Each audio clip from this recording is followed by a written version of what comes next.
Hey guys, Matthew here. In today's video, I'm going to be bringing you guys a complete guide on how to low tier MF, which is a very strong strategy right now with tower farming.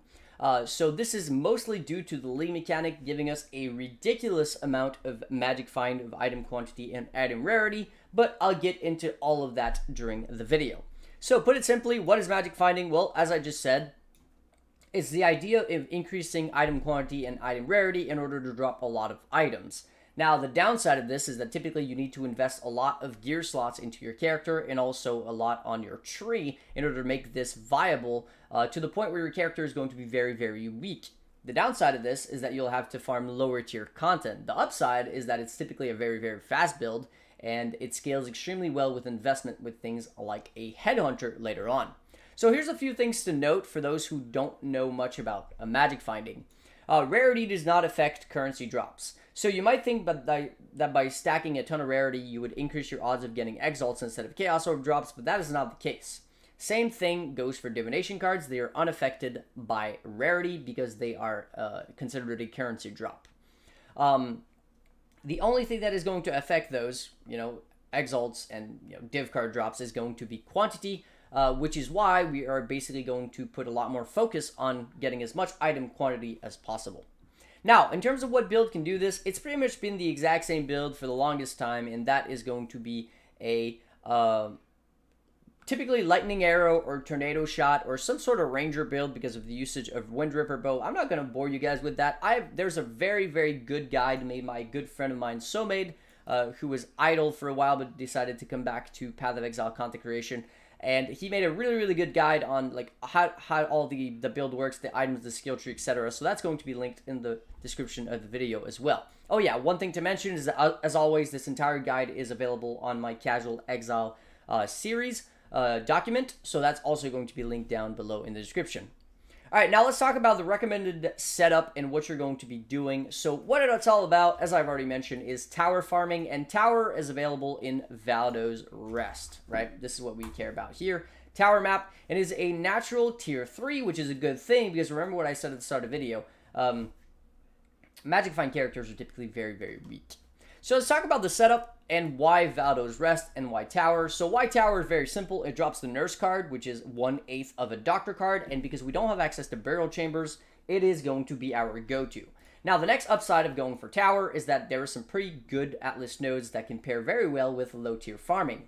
There is Ominous Arrival, which gives us a free Harbinger, as well as Diplomatic Escort, which can give us this powerful Harbinger boss, which is going to add a ton of quantity of monsters to our map whenever it procs, so this is going to be super good when paired with Scarabs.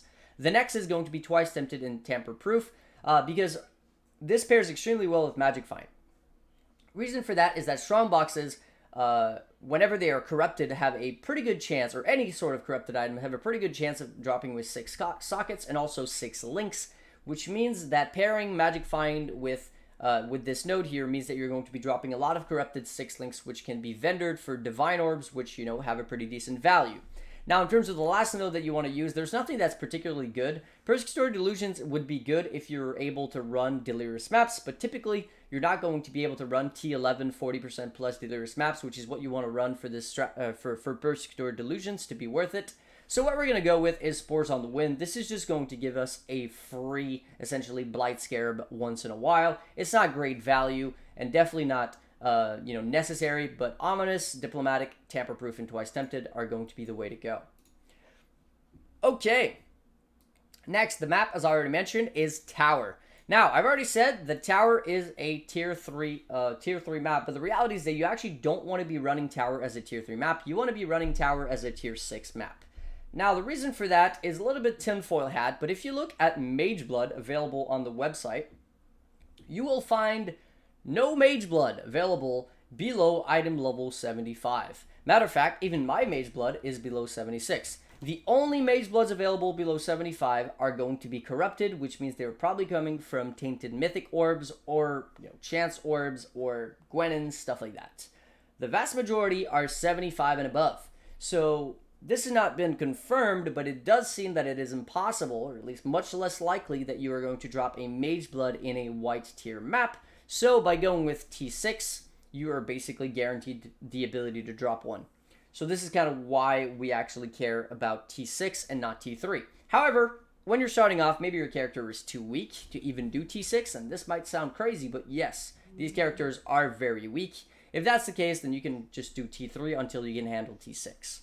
I'll talk about how to go about self-sustaining these maps extremely easily and Atlas snapshotting a little bit later on. Okay, now let's talk about Watchstones. So the thing is, you would think that Watchstones don't matter, right? Because you're going to be running a T6 map, which means you're only putting 1 Watchstones, but that's actually not the case at all. Watchstones are pretty important, and you're going to want to have 4 of them. Now, you don't need to go all out on a strategy, especially when starting off. If you have very little currency, you can use the regular Watchstones, but what you'll typically want to do is use this this Watchstone modifier here, which is just a basic increased quantity of items found in areas. And the cool thing about this is that it's a suffix, which means that it can roll on any of the Watchstone types. Platinum, titanium, or chromium all have it. And the T2s can be found for fairly cheap. T1s are actually pretty expensive. The cool thing about T2 is that if you get a 4% roll, it actually does get multiplied by your Secrets of the Stones on your Atlas, which means you basically get 5% quantity, and this is just a flat percent quantity. So if you have 4 of them, that's essentially 20% more quantity to your maps, and if you go all the way up to T1s, you'll actually get 28% quantity to your map, which is a really big deal. That is a lot of extra, exalts and nurses that you're going to be dropping over time. But again, initially starting off, you can just use the regular Watchstones, which don't have anything special on them. Okay, now let's talk about Sextants. So again, Sextants, you're going to use whatever adds monsters to your map. And because you're going to be farming a T3 or a T6, which means a white or a yellow map, you're not going to have any of the crazy good Sextants available, which typically come from the Awakened and above. So what you're gonna do is just roll whatever you can that adds monsters to your maps. However, there's a few options that you can consider for a little bit special occasions, if you want to call it that. Whenever you Valorb a map and it goes unidentified, you probably should use increased quantity of items found in unidentified maps. That is a pretty big multiplier to your quantity. It's like 30% more quantity. If you're able to do very juice maps, say you have a support, the two next ones are going to apply. Say you're able to do diverse maps or even double beyond, then you can consider going with unique monsters drop corrupted items, and slaying enemies together in areas have a chance to attract monsters from beyond. This is going to give you basically double beyond, because you're going to run beyond on a map device. And unique monsters drop corrupted items means that every single one of those beyond bosses are going to drop corrupted items, which can be very, very good, right? It means that you could drop, say, like a 1C jewel, but with corrupted blood immunity, and all of a sudden it's worth 2x. Stuff like that. So it adds up pretty quick. Downside is that you could also drop a headhunter that has become rare due to the fact that it's corrupted, which is definitely a bit of a downside, but the odds of that happening is a lot less than the odds of getting like some crappy item that has a good corruption and all of a sudden is worth quite a bit more. So it's something to consider, but only for people with very, very juiced up builds or party play, typically. Alright, in terms of Scarabs, very simple. Ambush Scarab, because obviously we're going to want to get the maximum value out of our nodes here, and then Harbinger for the same reason, and then Divination because we're farming nurses after all. And the final Scarab that I would recommend is Elder. Now you can consider Breach or even Legion, which are typically the go-to, but the thing is Tower has a very bad layouts for those different mechanics, so I would personally go with Elder because it's very, very consistent. Next, let's talk about rolling maps. Chisel to 20 quality, very simple. Alk and Scour until you get, a reasonable amount of quantity. I would personally aim for about 70%. And then Valorb if you can handle it. Now, note that if you Valorb map, it's possible that you completely brick it with something like Elemental Reflect, which your character cannot run. But because of the price of the maps and how easy it is to self-sustain these maps, as I'll mention a little bit later on, you can definitely do so if your character is able of handling very juiced up, like 120 quantity maps. Alright, map device, as already mentioned, it's going to be Beyond, and the reason for that is that Beyond does actually stack between the regular realm and the Scourge, the Nightmare realm. So because of that, the actual value of Beyond this league is literally insane, and Beyond should be put on basically every single map ever. Alright, now let's talk about Master Missions. Alva, if available. I wouldn't go out of my way to farm like white or yellow tier Alva missions. I would just use them whenever I can, and because we are going to be running close allies on our Uncharted realm, that is going to help us sustain these, master missions, so you'll be able to use them once in a while without really having to put any sort of investment there. Okay, now we need to actually talk about the elephant in the room. That's going to be the Scourge mechanic, because this is essentially what makes this strategy viable again, right? Low tier magic find is only really good whenever you have a league mechanic that is, allowing it to be good, and Scourge does exactly that with the corruption debuff. The idea of this strategy is, and why we're even putting Beyond on these maps and all this extra little juice is, and especially all these extra monsters, is we want to basically fill up that bar for the league mechanic as fast as possible, and then we want to empty it as fast as possible and just do that over and over again until we reach the maximum amount of stacks, because the amount of quantity and rarity of items that you get from the Scourge monsters inside the Scourge mechanic once you're at maximum stacks is truly unbelievable. It is literally more quantity and rarity that you can get pretty much anywhere else in the game, bar none, if you took every single bit of item rarity and quantity and slapped it on together. The Scourge mechanic alone is like more than that, which is why we really want to make sure that we are never, ever maxed out on our Scourge bar when doing this strategy.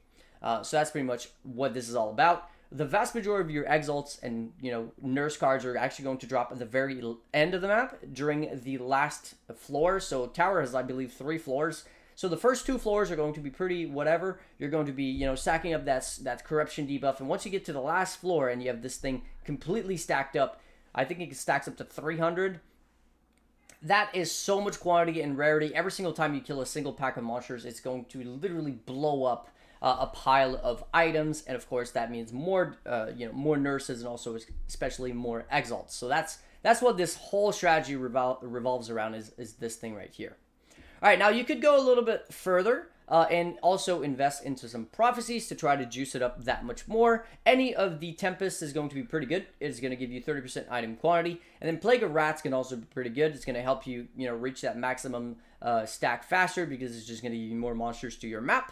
The Twins. Now, the Twins is for a very specific reason, and that is going to be Scourged maps. I'll talk about that in a second. And then Bountiful Trap, because 6 extra Strong Boxes pairs really well with your Ambush Scarabs as well as your actual node on the Atlas. So that's why we care about that. Now, let's talk about why the Twins. And this is going to basically come alongside the map sustain and Atlas snapshotting, which is an extremely important mechanic that you need to know about. So, one thing that I've mentioned already a few times is that when you're farming the strategy, you're either going to be doing T3 or T6. Now, the thing about T3 and T6 is that means that you're either using 0 Watchstones or 1 Watchstone. The thing is, I've already mentioned in this video that you want to have 4 Watchstones with like 5 or 6 quantity on them, and then, multiply that by Secret of the Stones. So if you add, 4 Watchstones in here, this is going to become a T14 map or whatever, T14 and above, which means it's impossible to actually drop the map. It's no longer on your Atlas. But the thing is, there is such a thing as Atlas snapshotting. What that means is that whenever you open a map, it is actually going to apply all of your Sextants and your Scarabs and all of your Uncharted Realms and your Watchstones, and everything is going to be applied to your map whenever you press Open Map on your map device. That's when everything is applied. But in terms of your actual Atlas level, your Awakening level, and of course the tier of the maps that are available to drop, this is actually dynamic. That means that after you've opened the map, which is going to be a T6 tower with 4 Watchstones and all that crazy stuff, you could go ahead and remove 3 of these Watchstones, and now your towers become a T6, or if you move all of them, it's going to become a T4, or a T3.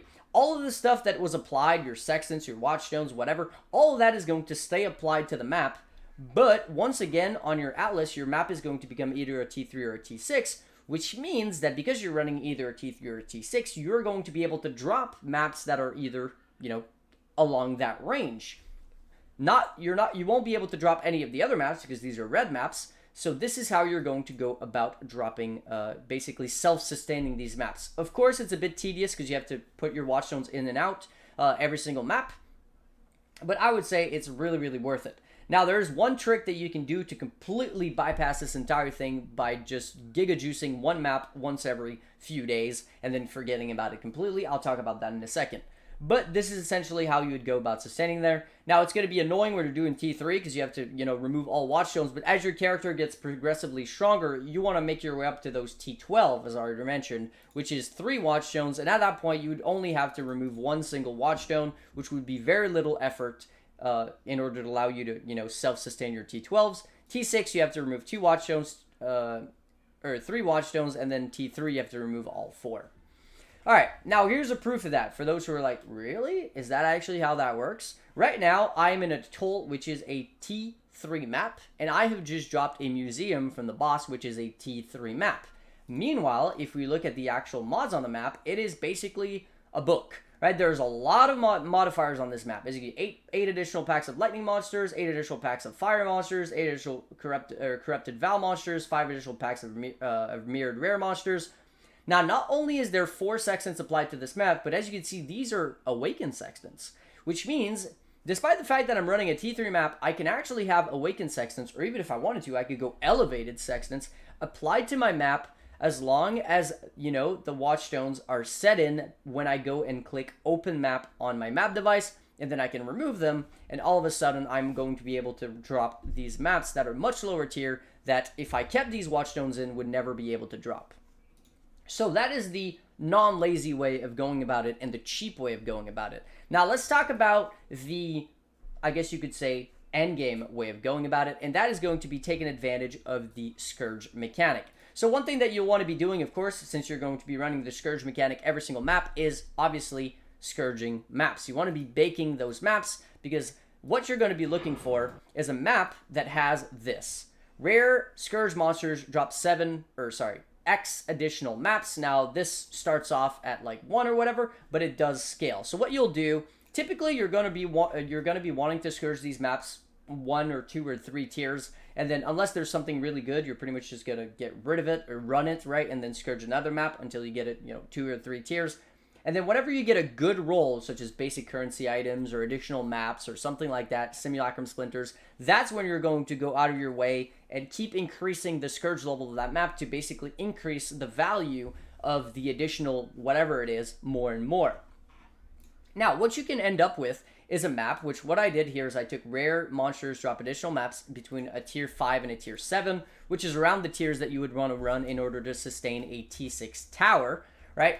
And what I found here is a map that, say for example this one has rare Scourge monsters drop 6 additional maps. So that means that once you're in this map, every single rare monster you would kill will drop 6 additional maps. And remember, if you use the Twins Prophecy, this is going to be doubled, right? Because technically, it's not going to be doubled. It's still going to be 6 additional maps. The rares are going to be doubled, which means technically you're going to be getting 12 additional maps per monster.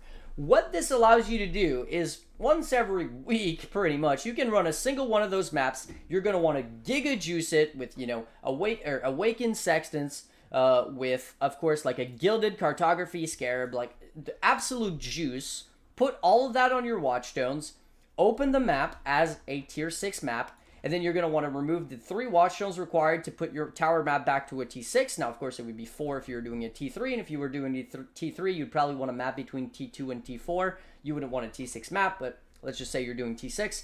And then every single time you kill a Scourge monster, you will get, especially if Twins proc, 12 maps.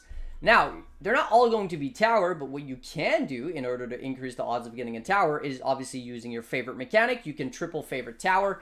And then, like, about half of these maps are basically going to be tower. So every single time you kill a rare monster, you'll get between, 4 and 5, or 4 and 7 tower maps to drop.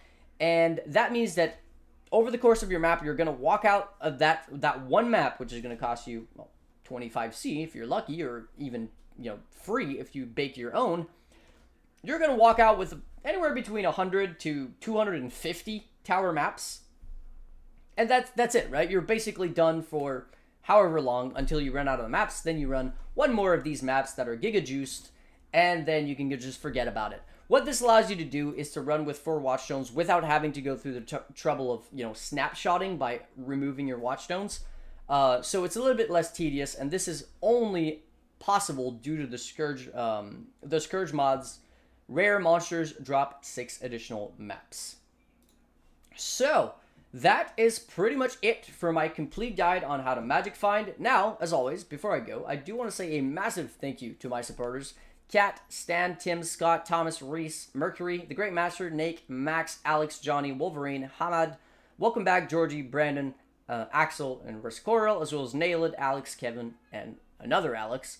as well as, of course, Bitizen, anybody else who's supported me in the past, and anybody else who wishes to remain anonymous. Let me know in the comment section if I forgot to mention anything. I'm pretty sure I went over every single little thing that I wanted to talk about, but it's possible that I forgot something. So let me know. That'll be Matthew signing out. Until the next one. Peace.